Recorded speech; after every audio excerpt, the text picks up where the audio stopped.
রয়েছে, দয়া রয়েছে, ভালোবাসা রয়েছে। তাই এই প্রতিষ্ঠানগুলো না খেয়ে শিক্ষকেরা যে পাঠদান করায় তাতেই আল্লাহ রাব্বুল আলামিন বরকত দান করেন।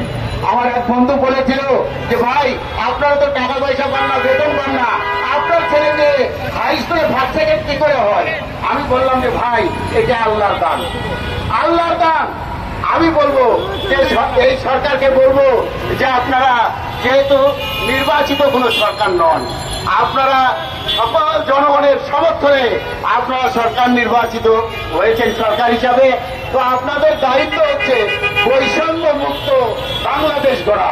বৈষম্য মুক্ত বাংলাদেশ গড়ার প্রত্যয় নিয়ে আপনারা সরকার এসেছেন।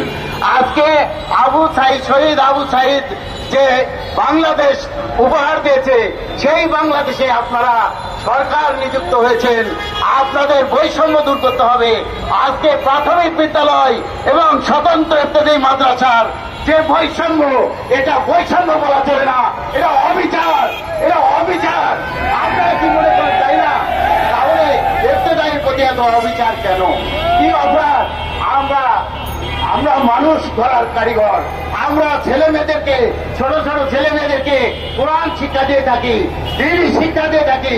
আপনারা লক্ষ্য করে দেখেন যে প্রাথমিক বিদ্যালয় থেকে যে ছেলেগুলো যায়, তারা কিন্তু বিভিন্নভাবে ওই যে গাঁজা, মদ তাড়িয়ে এগুলো খায়।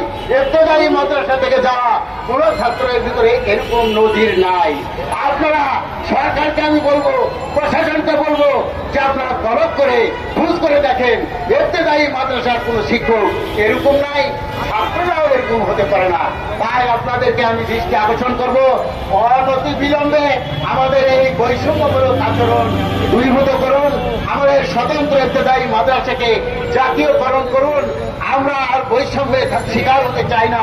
আমরা চাই বাংলাদেশের একমাত্র শিক্ষা ব্যবস্থা, প্রত্যেকটা শিক্ষা ব্যবস্থা একমুখী হোক এবং সেখানে আমাদের ইবতেদায়ী মাদ্রাসা জাতীয়করণ হোক, প্রাথমিক বিদ্যালয়ের মতো সকল সুযোগ সুবিধা পাক, সেই প্রত্যয় নিয়ে আমি আপনাদের সবার দৃষ্টি আকর্ষণ করছি এবং সরকারের কাছে আমি এই আবেদন জানিয়ে এবং আজকে যারা আমরা এখানে উপস্থিত আছি, আমি সবার কাছে বিনীতভাবে অনুরোধ করছি যে আমরা ততক্ষণ পর্যন্ত মাঠ ছাড়ব না যতক্ষণ না প্রধান উপদেষ্টা কর্তৃক আমাদের কাছে জাতীয়করণের ঘোষণা না আসবে।